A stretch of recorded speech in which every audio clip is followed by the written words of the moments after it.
$30? F*** that. $2. That's what you get. You get $2. This could all go horribly wrong at any minute. Hello, and welcome to the 221st edition of Louis Black's Rantcast, entitled The University of North Carolina at Chapel Hill, and which is where I spent last week.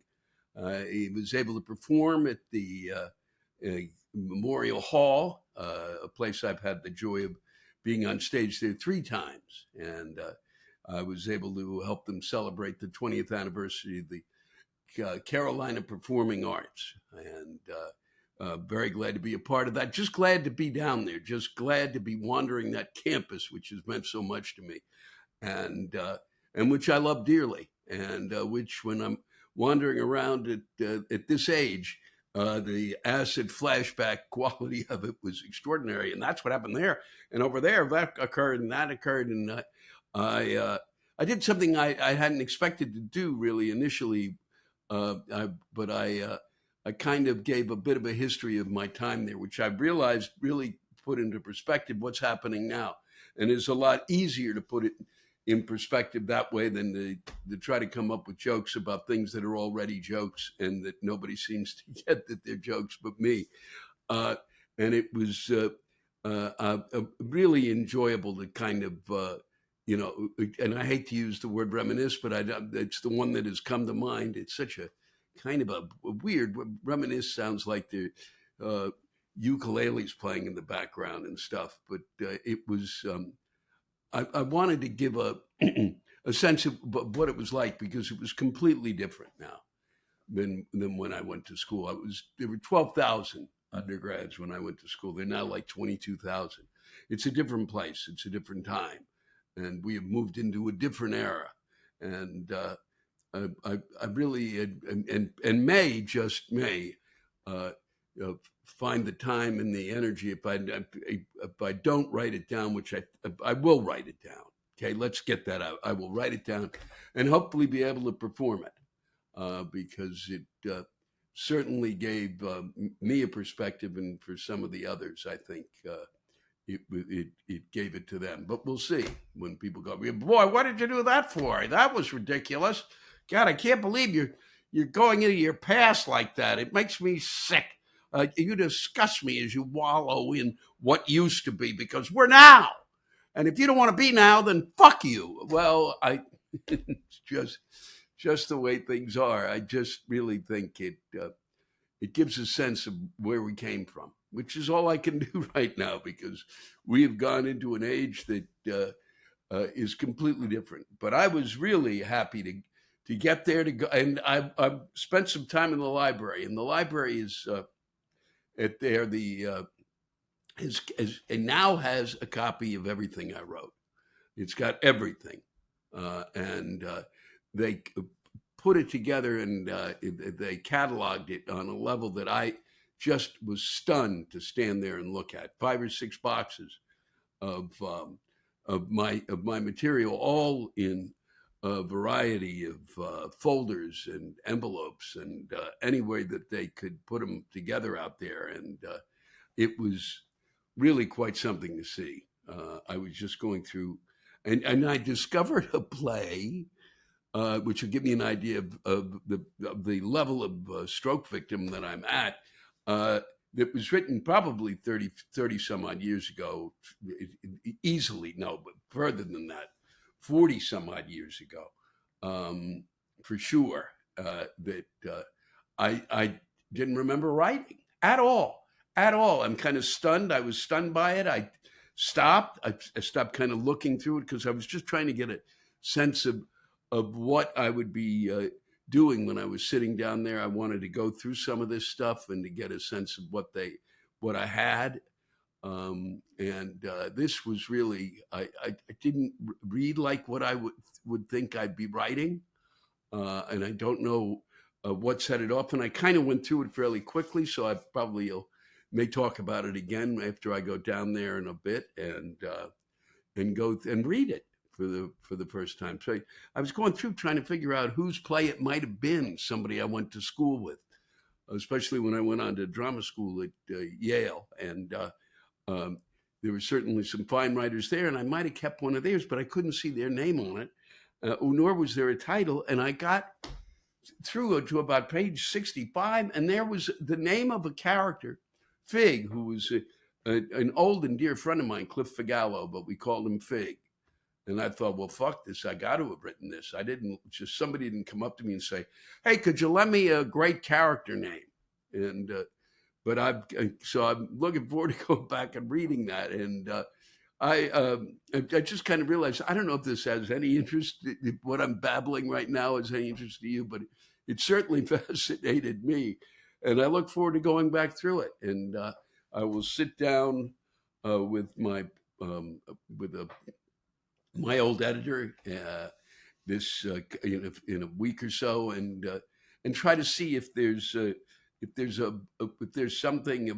book I should be writing, and whether it should be about these plays that have been collected, some of which will never see the light of day again, because I never learned a plot, and so I stumbled through writing these things, and I certainly had some moments of really, I think, pretty good dialogue, but my plotting was, sad to say the least, which is why the one-act play, I think, really appealed to me when I finally started writing those, because by the time you knew that there wasn't a real plot, or it didn't need much of a plot, you went, wow, that wasn't so bad, because it's over, and you're on to something else like lunch or dinner. I've always said that, that 90-minute play was really a boon to the American theater, because if you're home by the time really that if you're back home and can pay the babysitter and only for 2 hours of work, whoo, you have certainly won. If you're back, if you have finished watching this and have had your drink, and but you don't even have enough time to hate a play, really, if it's 90 minutes long, unless it's just an inordinate piece of shit. But enough about playwriting, because I know how little interest many of you have in that. But I'll tell you, if you've never been down to Chapel Hill, it is well worth a visit. As many of the schools are. The University of Georgia in Athens, gorgeous. My brother went to, and a number of my friends, such as Rusty McGee, was born and raised up in Ann Arbor, Michigan, home of the University of Michigan, another beautiful, wonderful place to wander about. And so I could go on, but I just really can't tell you how great a week I had, which was really wonderful in the midst of all this nonsense that we're going through. Because really, I was, stunned to find out that they were our federal government, who doesn't like to interfere now with anything that we're doing, has decided that maybe it'd be good, in order to, that for us to have more children, that we offer to the women of America $5,000 for a baby. Huh? $5,000. Really? That's what it's worth? The car is worth, the Tesla is worth, the Honda Civic is worth 15, 20,000, but a baby is $5,000. Okay? Seriously? Huh? That's how we're going to get to producing children? Have the federal government who you want their snout out of everything. This is where we are now. Get your nose out of, that's why we're hacking away at the government. We're right up our ass in all sorts of things. We're going to rip it apart. We're going to destroy it so that you can breathe again. Only have babies. Be out there. Make some babies. $5,000 a pop. Wow. Lowball, as my friend Kathleen would say. Lowballing it. That's bullshit. 5,000. Like 30,000, 50, maybe 100,000. Huh? Since our guy Musk, Elon he's having babies like crazy, because he doesn't think people are having enough babies. Let him put up the cash instead of putting up $1 million per somebody to go out there and say that they're going to do whatever, vote for however they're going to vote. Huh? Get him out there, have them all for $100,000 per baby. That's 10 kids. That's a million. And then if you did a 10 million, boy, whew, that's 100. It's unbelievable what could be done with Elon Musk's money in terms of producing baby power. But what's amazing is the front page of this paper. It's $5,000 for a birth. It's in one proposal shared with AIDS would reserve 30% of scholarships for the Fulbright program for applicants who are married or have children. So that's really good. So 30% would go. That's another way to do it. Another would give a $5,000 cash baby bonus to every American mother after delivery. Not enough, because next to it is the article in which the EPA is poised to cancel grants. So what would they do? The grants that they are thinking of cutting or canceling are designed to address a variety of issues, including improving the health of children in rural America who've been exposed to what? Pesticides from agriculture and other pollution, reducing exposure to wildfire smoke, and preventing forever chemicals from contaminating the food supply. And on and on and on and on. Let's get rid of all of it. Okay? Fuck these kids. We'll give them give those parents $5,000, and that way they could basically pay for maybe get the kid a couple of tests to see if the kid has got lead poisoning, because I'm sure they're not going to deal with that either. It's unbelievable. The new budget basically aims to slash government spending. Insane cuts, such as supporting child care. Sure, $5,000. That's what is it? Well, maybe 1,000 hours if you're lucky. Not even that. What am I talking about? 1,000 hours of babysitting. God, no, it's nothing. It wouldn't even pay for your kid from 5 to 7 or 8 or whenever you've decided to leave the kid at home. Wouldn't even cover that. But then health, research, education, housing assistance, all sorts of things that would help children. Okay? But we don't have to worry because tariffs and all of that, it's just going to be a little bit of a sacrifice because these kids are getting too many dolls. $30. Fuck that. 2. That's what you get. You get $2. So that's a big savings of money when you're having a child for $5,000. You only need to get the child $2. Child doesn't need 30. This the level of the others don't have to sacrifice.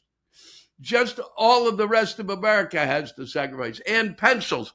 Instead of 250 pencils, 5 pencils. Okay? Which would be great if you didn't lose pencils at a rate of probably 10 a week or a day. Unbelievable. How many people? What are you, rationing pencils? They're rationing pencils. Is anybody listening to what's occurring out there? That there's no level of shock as it comes like a wave after wave of nonsense and bullshit. We're going to give you $5,000, but be sure to only buy 5 pencils. I can't wait to see the rest of the economy. The way in which a budget for all Americans. Here's your $5,000 for the baby, and we're going to help you budget that money out. Okay? But you're going to have to pay us for that. And we're going to have a private industry that does the budget work. Because we don't want the federal government involved in helping a budget. Wow. It's just too much. This is why I really wanted to just spend the whole time talking about Chapel Hill. But I'll be doing that at another time. Away from this. Away from the ranting and the raving. Okay? Probably you'll get into it once I start it. But it's just amazing. Meanwhile, he and I really I wanted to be the Pope, but it turns out he really was thinking he wants to be the Pope, the boss. The boss, it's not just enough to be the president, he wants to be the Pope. Well, I say let him be the Pope. Vote for him. Come on, you cardinales, vote for him, vote for him, vote for him to be the Pope. And that, which was okay. It's enough that he said it. It's funny. Okay, give him to him. I'd like to be the Pope. I get that. That joke works for me. I laughed. He wanted to be the Pope. I thought I should be. I mean, we both have as much right to be the Pope. If he's got a right to be the Pope, so do I, even though I'm Jewish. I mean, God knows what he's a born again sort of Christian. God. And he's got his own Bible. I don't. I have a Bible that was given to me, and I didn't then publish that Bible. It's just the Old Testament, not enough for many of the folks who are listening and many of you out there. But that was funny in its own fashion. But then it shows up on Truth Social, a picture, an artificial intelligence picture of him as the Pope. During the time in which is still a time of mourning, they are trying to pick a new Pope. It's just not funny. It's just appalling.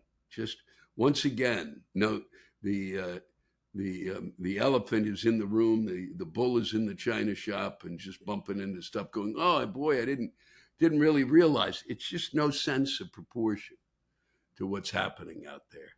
My God!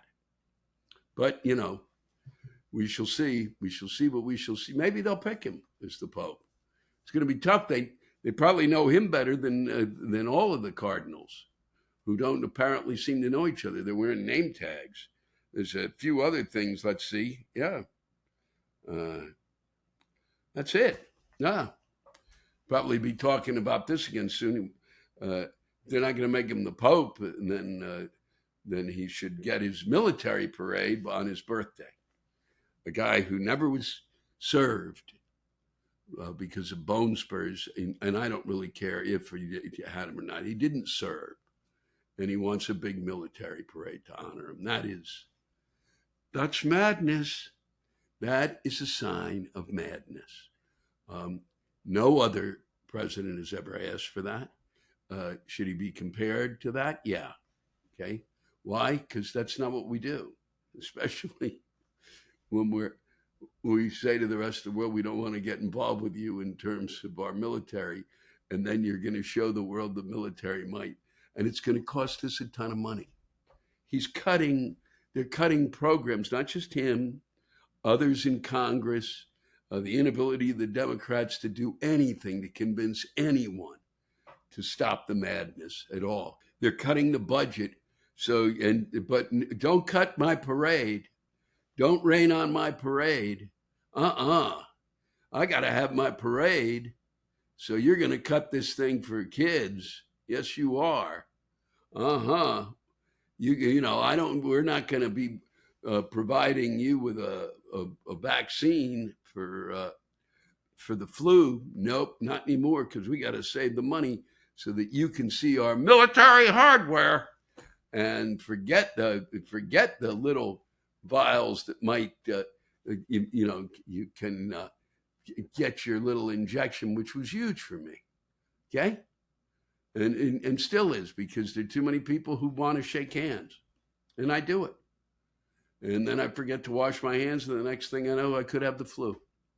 Do I believe in it? Yeah, because I haven't had the flu. I've had the flu once. It's from the time that they started giving those flu shots. But that's the way it is. And now let's get to a little wrap up here, because enough is enough. I look forward to going back to Chapel Hill, and I also will be coming out west. And I've got a break now. I'll be coming out west in August, and in July, take a good look at Chautauqua. It may be difficult to get tickets at this point, but I'm curating a comedy week there, and it's well worth taking a look at. That's go to Chautauqua, or I guess it's I don't know. Just look up Chautauqua in upstate New York, because I'm not going to sit here and track this down. Okay, if it really interests you, take a look. Okay.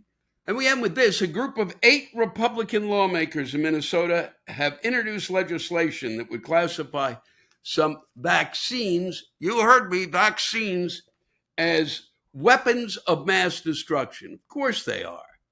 Oh, those vaccines, especially if you take them and drop them on people. Get buckets of it, okay? Drop bombs of them. And then you've got it, boy. The mRNA Bioweapons Prohibition Act targets messenger RNA treatments, which include most COVID shots, while also imposing a forward-looking ban on any human gene therapy product for any infectious disease. Those convicting of possessing or administering the shots would face up to 20 years in prison. God knows you wouldn't want the mRNA, which doesn't stay in your system. Okay? Should they be tested? Absolutely.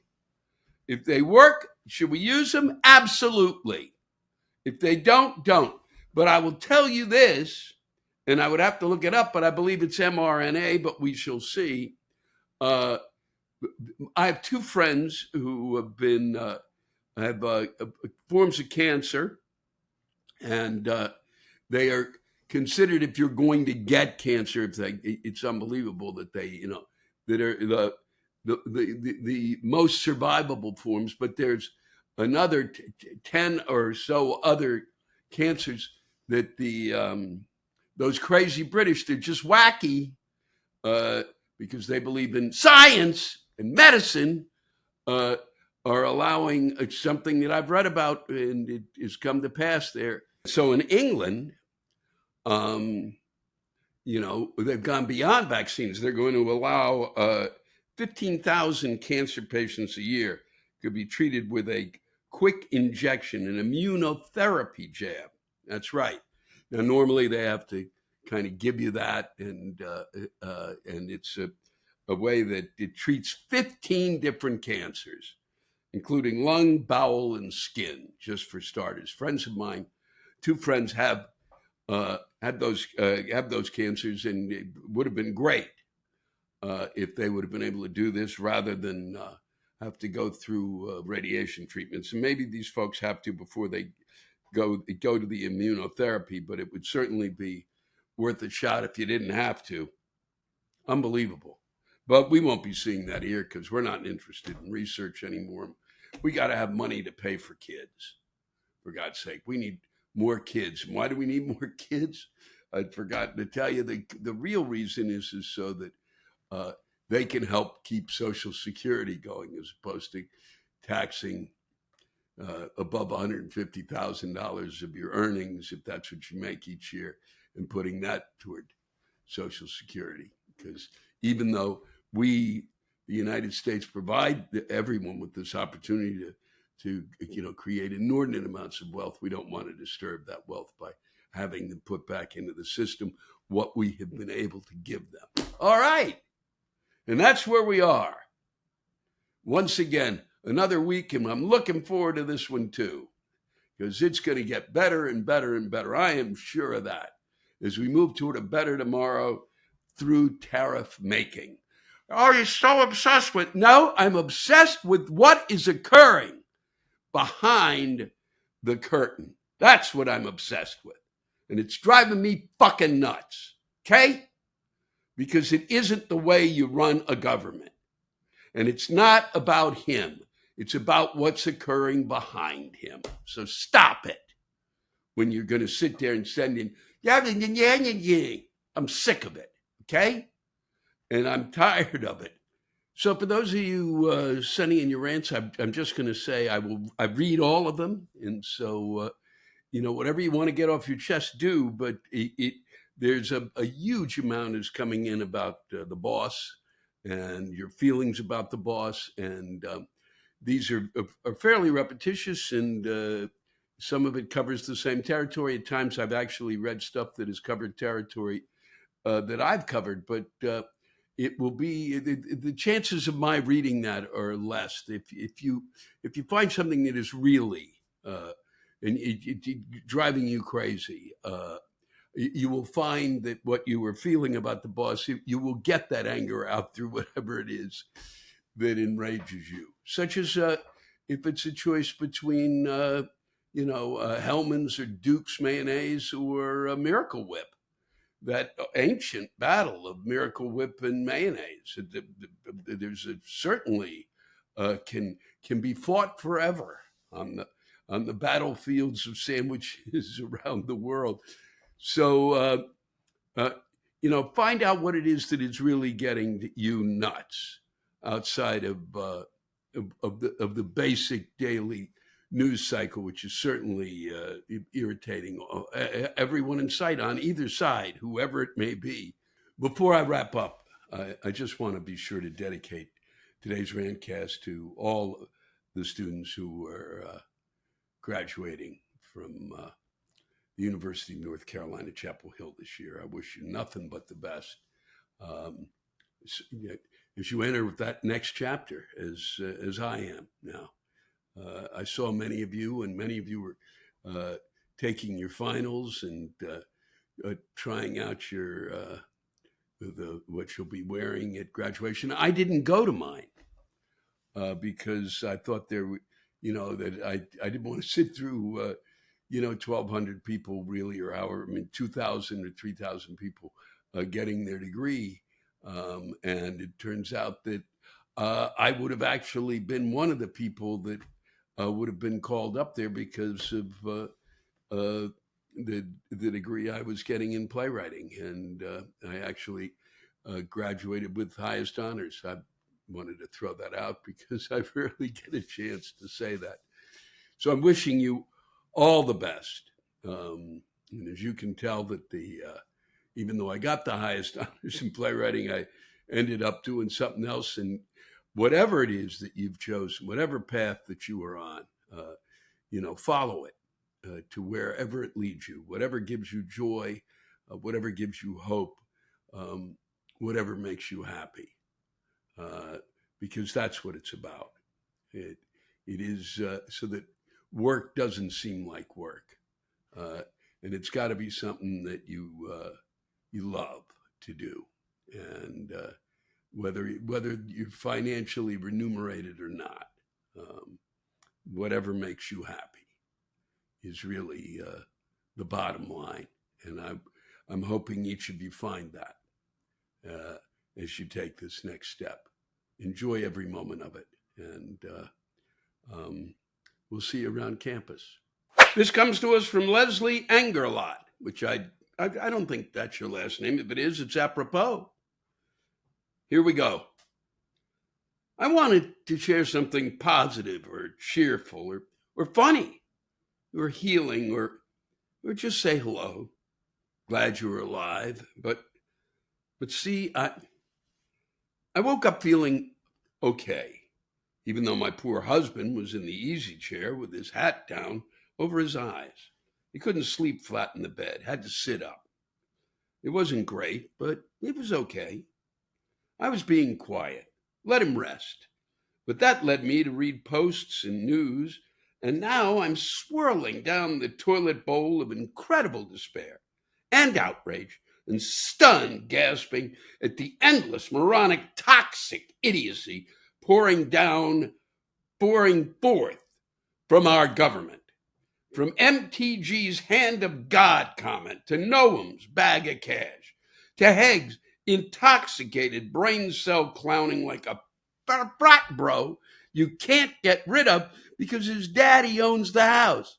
And the faux news, or is it news, spinning and spewing more crap than should be humanly possible.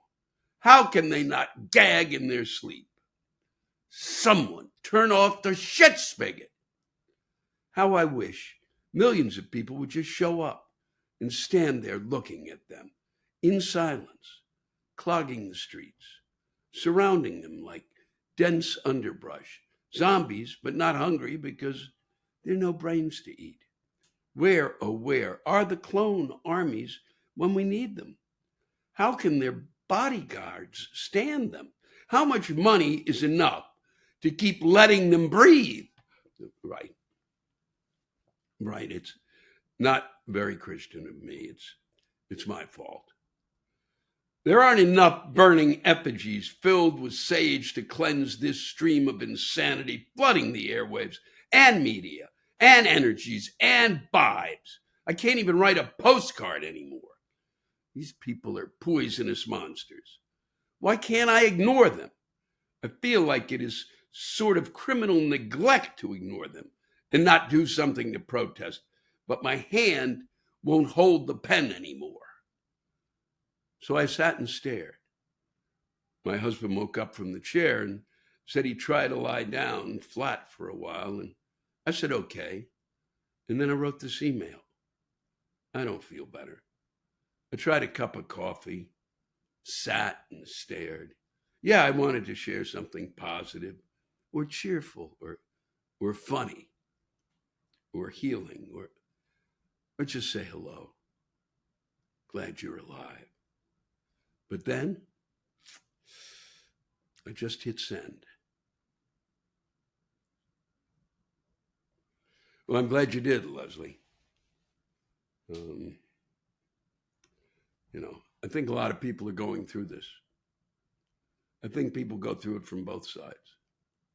I think the people you're angry about they're angry too, which is, and it just goes on and on.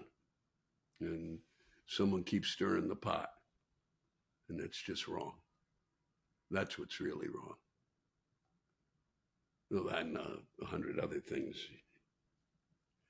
that you found other ways to put. Thank you for doing that. I hope it helped a little. Hope you're a little less anger lot. Here's a question from Karen Katona, and I'm reading it because I want to answer it. Please repeat the name of the organization you support for mental health. Ain't got a lot, but damn it, this is important and I want to donate. And I want to thank you, Karen, for that. And for all of you out there, take a look at it'll be on the website too, the LuvUProject.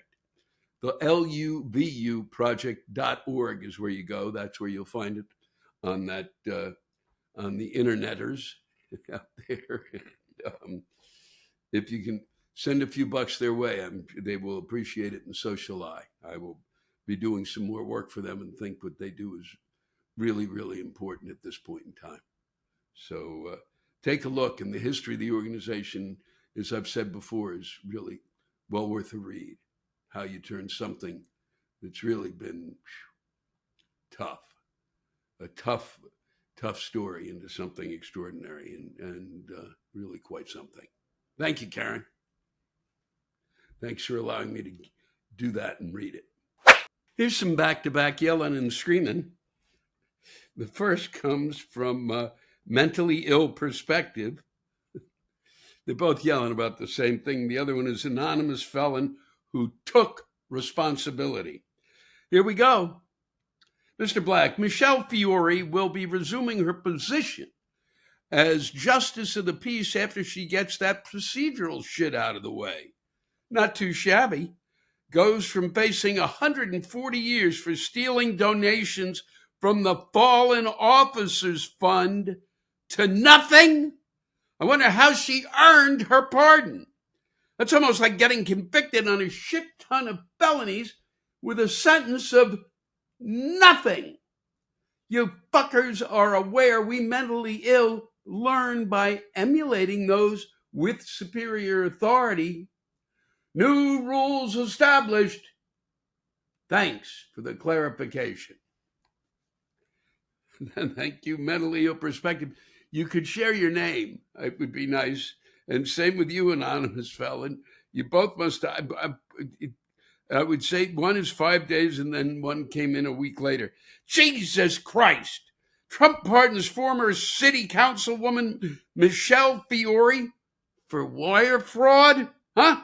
Convicted for stealing donations from the Fallen Officers Fund and using the money to pay for her daughter's wedding.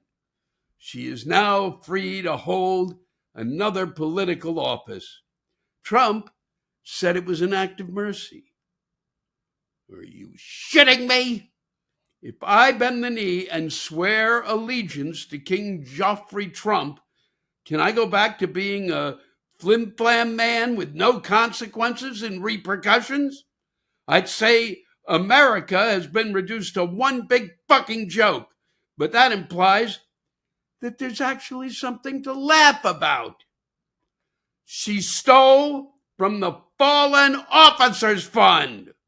Mr. Law and Order pardons the cunt? Wow. Big Finish, thank you. Mentally ill perspective, thank you. Anonymous Felon. And interesting that you both had it and they both came in back to back, even a few days apart. Thank you. From Todd Bramwell. Where the fuck to start? Everything is a shit show. But I was happy to see you in Portland on November 24th. My rant is about barbecue. I lived in North Carolina for 10 years and learned how to make honest to God Carolina barbecue, whole hog and pulled pork, Eastern vinegar-based sauce, some sweet but mostly a spicy vinegar to cut the piggy fat. I just had some myself, Todd. I was down in Chapel Hill and had a couple of samples. One was excellent at an odd little place called Time Out that's been there forever, open 24 hours, and where I used to go when I was drunk. I now live in Portland, Oregon. I hate to interrupt, but I just wanted to let you know I share your love of that North Carolina barbecue, and we'll go again. I now live in Portland, Oregon, and the barbecue is horrible. No one in the Pacific Northwest seems to know how to make anything but Texas style. Okay, fine, but that's not barbecue. Barbecue is a noun that explains the result of cooking for the purpose of slow smoked pig. In my mind and education, barbecue is by definition hog or shoulder pork pulled, chopped with a peppery vinegar-based sauce. Full stop. Sides and sauces are to the diner's choice, and they should be judged appropriately. There's a wholesale bastardization of the concept of barbecue. Texas makes some excellent slow smoke stuff, brisket and sausage, 100%. KC has a great grip on ribs. But I think this is full fucking stop, you're saying. Barbecue is a Carolina thing. Stop fucking around and trying to sell a national concept from what is truly a regional and inherently slave-driven discovery. I'm a privileged white dude, but I respect reality. So let's shine a light on all the amazing pitmasters that have shared their trade. Give me East Kakalaki barbecue or give me death. Wow. I'm willing to shine a light on all of them from the very beginning, from the moment they discovered it until now. Boy, I love North Carolina barbecue, and I had some tasty ones this week. And you're right, they do the brisket and the sausage is Texas, excellent. And KC does do well on ribs, and so does Memphis. And if you're ever in Lexington, North Carolina, which I'm sure you've been, you can take a stop there. They've got I don't know if it still exists. My brother and I stopped in there years ago. They had 10 of them in a row. I love barbecue. Here's a little something from Jenny Stamer. Could people please use their cruise control? Seriously, people. It's an amazing invention that actually makes you drive at a nice, steady pace.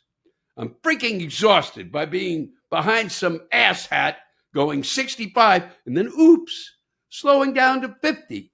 Then I get road rage and flip you the bird after I've changed lanes, cutting people off. Let's hope the people I cut off don't shoot me. As if I don't have enough shit to be angry about.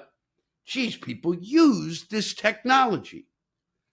Driver's ed for teenagers actually teaches them to use it. It's safer. I already feel better ranting out loud. My pleasure to get that out for you, Jenny, and glad you shared it. I don't think people have ranted about cruise control specifically. And so thank you for sharing your upset. From Donna S, here's something we never have heard from. People have not bitched about this, and I'm looking forward to sharing it with you. Thank you, Donna. I don't have normal color vision. That is, I am among the more than 12% of the population that does not see colors the way that we think colors are meant to be seen. This is also known as being colorblind. So, what's the rant about? Well, it's not about being colorblind. That's simply part of life. It's about the chuckle fuck ass clowns I work with who find it high fucking hilarious when I ask them to avoid certain color combinations or to remove colors from text if they have no meaning. An example, me. It seems like we have 5 or 6 text colors on this spreadsheet.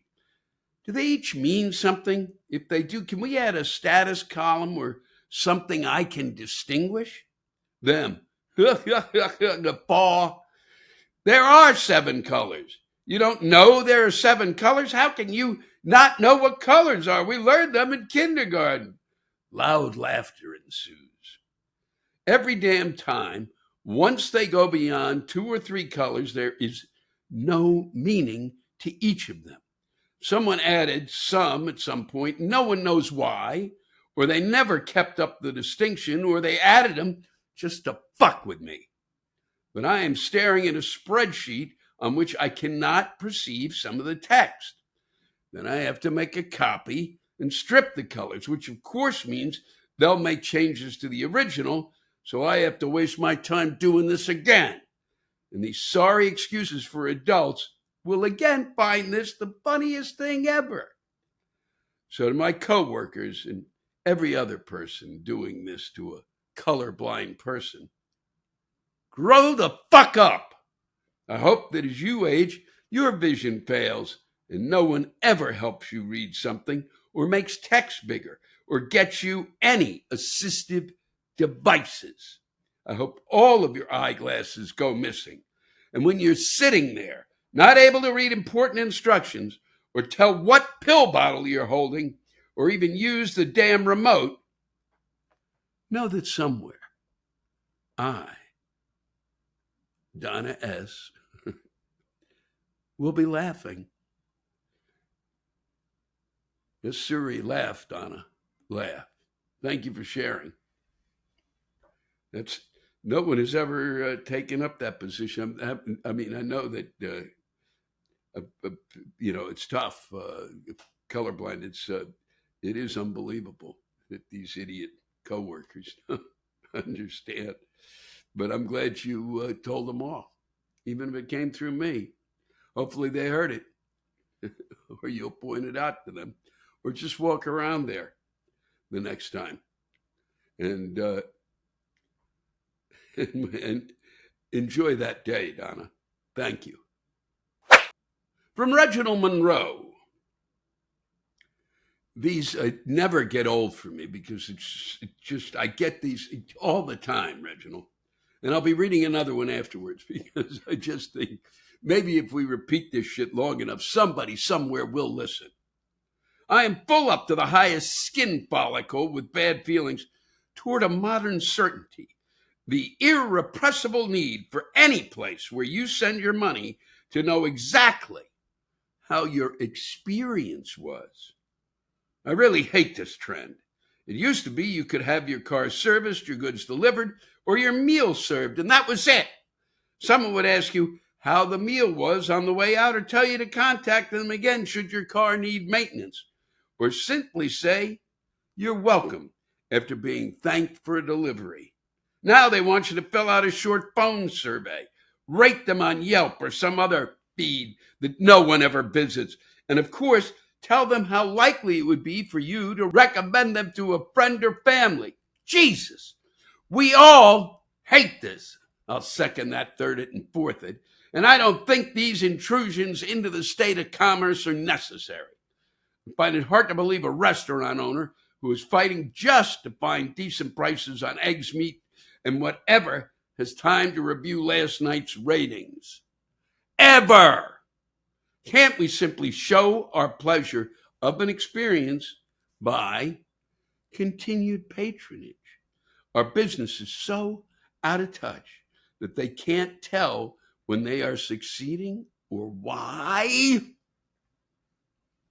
Thank you, Reginald.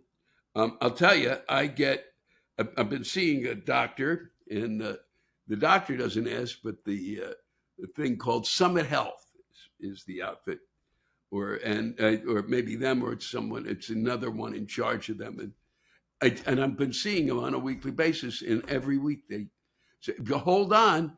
When I tell them I'm going to be checking in, I will be coming to the to have a checkup, and they will say to me that, "But stay tuned. We'll be after the phone call. We would like you to take a short test. If you could press, fuck you. If I could press, seriously, guys." And here's another one, and I wonder if it's from the same, but it's the same irritation, and I'm going to read it because it irritates me so much that it's at least three of us here. And this is from the Steve. "Hi there, Lewis. Who knew that shouting at full volume would be somehow more calming than whatever else we're being forced to watch or listen to these days? Never, and I mean never, stop doing it." And now for a very minor rant. Surveys. Yes, I get it. With social media, everyone has to get feedback on themselves. It's some sort of a narcissistic, "look at me." What I don't get are businesses that also look for the same. I can't stop anywhere without getting a "how did we do? Give me 5 stars" pop up on a screen. Are you that hard up for validation? I just walked in your store and gave you money. Not shells, beads, or wampum. Huh? That should be it. But no, you need to be loved too. I bought a pack of industrial produced ham that's going to give me a stomachache. And I have to give you stars as well? Huh? How about stars around your head? I can do that. What's worse is when you give me bad service. From years of working in the fields, I appreciate good service. So when you ask for 5 stars after giving me 1 finger, it grates especially hard. Here's a tip. Give good products or good service. And if we come back, there's your stupid validation. Stop asking for feedback when you aren't doing anything for me, because now you're wasting my time. Anyway, enough ranting for now. I won't even ask for a survey. How about that? Keep shouting, because going silently into the good night is no longer an option. Thank you, the Steve. And to you too, Reginald Monroe. I appreciated both of those. And glad to be a part of your upset, because it's constant and I'm sick of it. And it makes no difference. And the pricks from United actually send you things, and I've responded to them, and they never send a thank you for doing that. Nothing. It's fake concern. All right. Thanks to all of you for listening to my Rantcast. If you have a rant you want to get off your chest, send it in to me at lewisblack.com/live. You can think of it as therapy, or whatever you want to think of it as. Just let it rip. And I want to thank the true stars of our show, the ranters, and the splendid rants they gave us. Lewis Black's Rantcast was created and hosted by me. Lewis Black. Our live rant audio was produced by James Salter. Our theme song by Chris Lane. Executive producer, Ben Brewer. Executive producers, Matt Kleinschmidt and Robert Kelly.